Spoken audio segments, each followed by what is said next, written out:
Hook imagined a company valued at $9 billion. Its board included former U.S. Secretaries of State, and billionaires blindly poured in hundreds of millions. The media hailed the founder as the next Steve Jobs, and the world believed their technology would save millions of lives. But there was one tiny detail: the technology didn't exist. Not a single working prototype. Here is how one person pulled the greatest scam in Silicon Valley history. Set up and the illusion. Meet Elizabeth Holmes.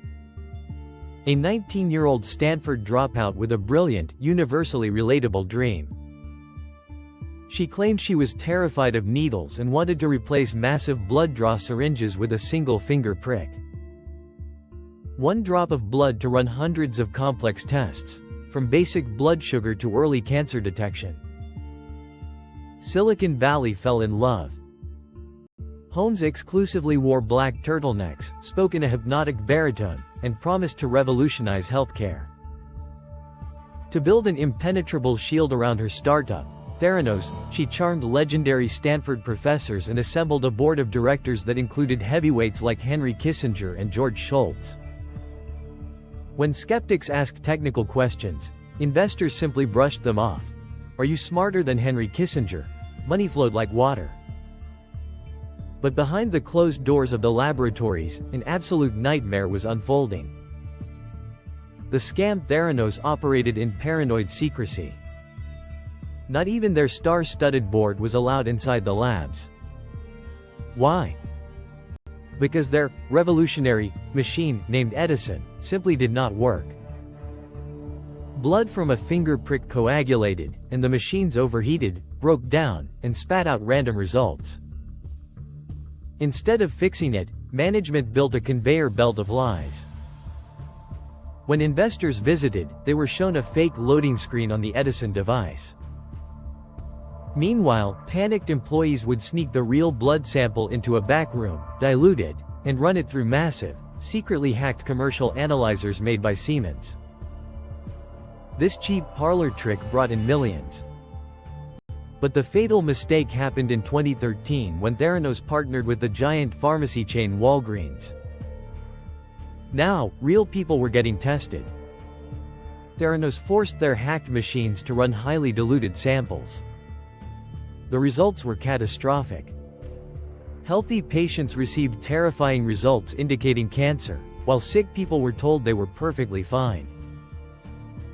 Inside the company, operations were run by Holmes's secret boyfriend, Sunny Balwani, who created a totalitarian culture of fear. Anyone who questioned the fake results was fired and threatened by aggressive corporate lawyers. The exposure and the fall of the fortress finally cracked when Wall Street Journal reporter John Carreyrou started digging. Employees were terrified to speak, followed by private investigators. But a few brave whistleblowers, like young lab tech Tyler Schultz, risked everything. Tyler was actually the grandson of board member George Shultz. When Tyler brought the facts to his powerful grandfather, the old politician was so enchanted by Elizabeth that he was ready to sue his own grandson rather than admit the deception. In late 2015, the Journal dropped a bombshell article revealing the technology was a complete bluff.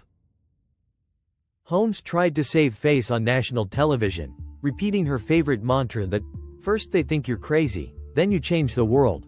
But the government raided the labs. Regulators found catastrophic safety violations and forced Theranos to void tens of thousands of real patient tests. Overnight, Forbes reduced Holmes's net worth from $4.5 billion to zero. Conclusion: the $9 billion empire collapsed into a pile of useless plastic. The trial was a media spectacle. Prosecutors proved that Holmes didn't just lie to the rich, she risked the lives of ordinary people to maintain her status. In 2022, she was found guilty of massive fraud and is now serving an 11-year sentence in federal prison. Her partner, Sunny Balwani, got nearly 13 years. Theranos isn't just a failed startup. It's a brutal lesson about the dark side of Silicon Valley's "fake it till you make it" culture. Because when human lives are on the line, faking it isn't innovation, it's a crime. If you enjoyed this fast-paced breakdown, hit that subscribe button for more stories of corporate collapse.